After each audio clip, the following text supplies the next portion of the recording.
Thanks for watching. Don't forget to like, comment, share and subscribe to Mufti Tariq Masood, famous scholar. اکثر ایک چیز پوچھی جاتی ہے کھانے کے بعد پانی پینا. یہ جو آج کل نہار منہ پانی پینے کی حدیثیں گڑھی جا رہی ہیں نا کہ نہار منہ پانی پینا اتنا فائدہ، ایسی کوئی حدیث نہیں ہے. ہمارے علم میں نہیں ہے کہ نبی صلی اللہ علیہ وسلم نہار منہ پانی پیا کرتے تھے. نارمل زندگی گزارنی چاہیے اچھے بچوں کی طرح. صبح صبح اٹھ کے گھڑے پہ جا کے یہ فریج پہ بوتلیں نکال کے پینا جبکہ پیاس بھی نہیں لگ رہی. تو ڈاکٹروں کی تحقیق ہوگی مگر یہ تحقیق بعد میں بدل بھی سکتی ہے. بہت ساری تحقیقات بدل گئی ہیں. تو نیچر سے کبھی نہ ہٹو. سمجھ رہے ہو؟ صبح اٹھو اچھے بچوں کی طرح، اپنا نماز نہ دھو کے نماز پڑھو. جب بھوک لگنا شروع ہو جائے تو کھانا کھا لو. پیاس لگنا شروع ہو جائے تو بولو بھائی پانی پی لو. بس اس طرح ہنسی خوشی زندگی گزارو اور تھوڑا ایکٹیویٹی رکھو، کوئی بھاگم دوڑم، کچھ چلت پھرت رکھو، فٹ فاٹ رہو گے انشاءاللہ. بھیلا وجہ اٹھ کے پانی چڑھا رہا ہے. کئی لوگ مبتلا ہو چکے ہیں اس میں. فائدے ہیں اس کے، میں نہیں کہتا کہ فائدہ نہیں ہے، سائیڈ افیکٹ بھی ہیں. جو بھی کام آپ ایک نیچرل لائف سے ہٹ کے کرو گے نا، اس کے جہاں فائدے ہوں گے وہاں کچھ ایسے نقصان ہو رہے ہوں گے جو آپ کو بعد میں پتہ چلیں گے. اور بعض نقصان تو ایسے ہوتے ہیں جو پتہ ہی نہیں چلتے کہ یہ اس کی وجہ سے ہوئے ہیں. اس لیے نارمل اچھے بچوں کی طرح زندگی گزارنی چاہیے. کوئی بیماری ہو، اس بیماری میں ڈاکٹر بطور دوا کے تجویز کرے تو ٹھیک ہے.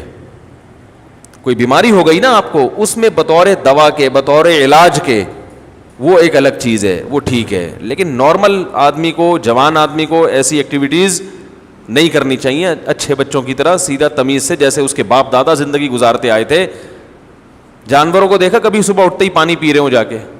ہیں صبح اٹھتے ہی سارے جانور، ان کو کیا چاہیے؟ بھوک لگنا شروع ہوتی ہے، کھانا کھاتے ہیں. تو نبی اسی طرح یہ بھی بہت ہے کہ کھانے کے بعد پانی نہ پیو، کھانے کے بعد پانی نہ پیو. سنا ہوگا آپ نے، سب سنتے ہیں کھانے کے بعد پانی زہر ہے، یہ ہے، فلانا ڈمکانا ہے. اس بارے میں کچھ لوگ حدیثیں بھی بیان کرتے ہیں. نبی صلی اللہ علیہ وسلم کی سیرت جب ہم دیکھتے ہیں تو آپ صلی اللہ علیہ وسلم نے کھانے کے بعد پانی پیا بھی ہے، عمل سے بھی ثابت ہوتا ہے کہ پانی پیا ہے. اور نبی صلی اللہ علیہ وسلم نے جو قولی حدیث ہے اس سے بھی پتہ چلتا ہے کہ کھانا اور پانی ساتھ ساتھ ہیں. ابھی آدھا کلپ نہ بنانے، پورا ہونے دیں، تو ایسا نہ ہو آدھا کاٹ کے پیش کر دے. دیکھو حدیث میں آتا ہے رسول اللہ صلی اللہ علیہ وسلم گھر سے نکلے، شدید بھوک تھی آپ کو، شدید بھوک، پریشان ہو کے گھر سے نکلے. حضرت ابو بکر ملے، کیا مسئلہ ہے؟ ان کے ساتھ بھی یہی مسئلہ تھا، بھوک کی شدت نے پریشان کر دیا. حضرت عمر کا بھی یہی مسئلہ، بھوک کی شدت نے پریشان کر دیا. یہ تینوں اصحاب جا رہے ہیں. ایک صحابی نے کہا، دعوت کی ان کی، اپنے باغ میں لے کر گئے، تر کھجوریں سامنے لا کے رکھیں. آپ صلی اللہ علیہ وسلم نے ان کھجوروں کو تناول فرمایا اور فرمایا ان نعمتوں کے بارے میں ہم سے قیامت کے دن سوال ہوگا. اور وہ کھجوریں آپ نے کھانے کے بعد کنویں کا میٹھا پانی پیا اور سیر ہو گئے. پانی پینے کا مزہ ہی کھانے کے بعد ہے. نہیں آ رہی سمجھ؟ جب شدید بھوک میں آپ کھجوریں کھاؤ گے اور اس کے بعد پانی پیو گے تو کیا مزہ نہیں آئے گا؟ کھجوریں کھا لیں، اب پیاس لگ رہی ہے آپ کا، نہ کھانے کے 3 گھنٹے کے بعد پانی، 2 گھنٹے کے بعد پانی، وہ بہت مصیبت ہے بھائی. یہ نیچر ہے، کھاتے ہی پانی پینے کا دل چاہتا ہے. اور ایک اور حدیث سنا دیتا ہوں. آپ صلی اللہ علیہ وسلم نے فرمایا معدے کے 3 حصے کرو، ایک حصہ کھانا، ایک حصہ پانی، ایک حصہ ہوا. تو یہ جو ایک حصہ پانی اور ایک حصہ کھانا، اس کا صاف مطلب ہے کہ کھانے کے ساتھ ہی پانی ہے، تبھی تو اس کے لیے جگہ چھوڑنی ہے. کیا ہو گیا؟ اگر کھانے کے 2 گھنٹے بعد پانی ہوتا تو 1/3 کھانا تو وہ ہضم ہو چکا ہوتا ہے، پھر تو پورا معدہ پانی کے لیے تیار ہے. تو دونوں حدیثوں کو ملائیں تو رزلٹ کیا سامنے آئے گا کہ کھانا پانی قرآن میں کیا ہے؟ کلو واشربو، کھاؤ اور پیو، کھاؤ اور پیو. تو کھانا پینا کٹھا ہے. لیکن دونوں حدیثوں کو ہم ساتھ ملاتے ہیں. آدھی حدیث لوگ ہیں نا, آدھی نہیں لوگ, پھر مسئلہ خراب ہوگا. دونوں کو ساتھ ملاتے ہیں. ایک حدیث میں آ رہا ہے کھانے کے بعد آپ نے پانی پیا, اور کھجور کے بعد, جس میں عام طور پہ منع کیا جاتا ہے. اور دوسری حدیث میں آ رہا ہے کہ 1/3 کھانا, 1/3 سانس لینے کے لیے جگہ. اتنا بھر کے کھاتے ہیں کہ سانس ہی نہیں آ رہا ہوتا, وہ پھیپھڑوں کی جگہ نہیں مل رہی ہوتی پھولنے کے لیے. اور 1/3 پانی.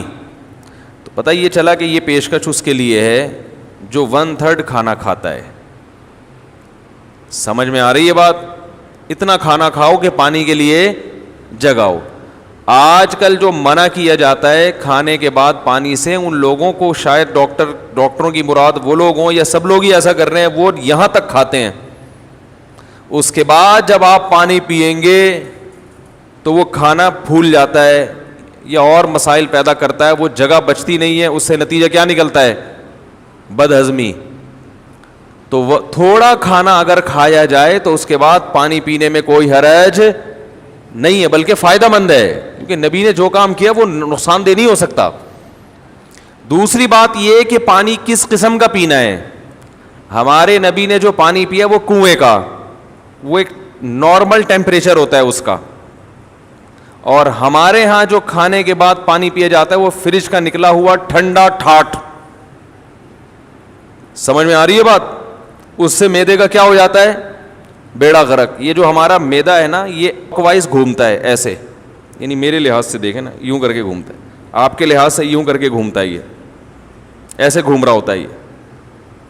تو جب آپ ٹھنڈی ٹھاٹ چیز پانی اس میں ڈالتے ہو تو اس کی جو گھومنے کی حرکت ہے وہ سست ہو جاتی ہے, اور وہ جو کھانا ہے وہ مختلف قسم کے کھانچوں میں پھنس جاتا ہے. ٹھیک ہے نا؟ جیسے ایک چیز گھوم رہی ہو نا, کوئی چکی ہے جو اپنے گھوم رہی ہے, پیس رہی ہے, تو ظاہر ہے فرق پڑتا ہے نا, اس کی رفتار سلو ہو جائے تو میدے کی رفتار ٹھنڈے ہونے کی وجہ سے کیا ہو جاتی ہے, تو اس سے قبض ہوتا ہے اور درجنوں بیماریاں پیدا ہوتی ہیں. تو پانی کھانے کے بعد پی سکتے ہیں آپ, بشرطے کہ کھانا آپ نے تمیز سے کھایا ہو اور پانی کا ٹیمپریچر بہت زیادہ کم نہ ہو, ٹھنڈا پانی نہ ہو. سمجھ رہے کہ نہیں سمجھ رہے؟ تو اس بارے میں جو حدیثیں پیش کی جاتی ہیں نا کھانے کے بعد پانی نہ پینا, وہ صحیح نہیں ہے. اور اگر گرم پانی پیا جائے جو چولہے کا گرم ہو, وہ تو ہاضمے میں اور مدد دیتا ہے, جو کہوا جسے کہتے ہیں, وہ تو اور تھوڑی مدد دیتا ہے ہاضمے میں. لیکن میں نوجوانوں کو کہتا ہوں وہ نہ پئیں, تمیز سے زندگی گزاریں, بس پانی پئیں آرام سے. Thanks for watching. Don't forget to like, comment, share and subscribe to Mufti Tariq Masood, famous scholar.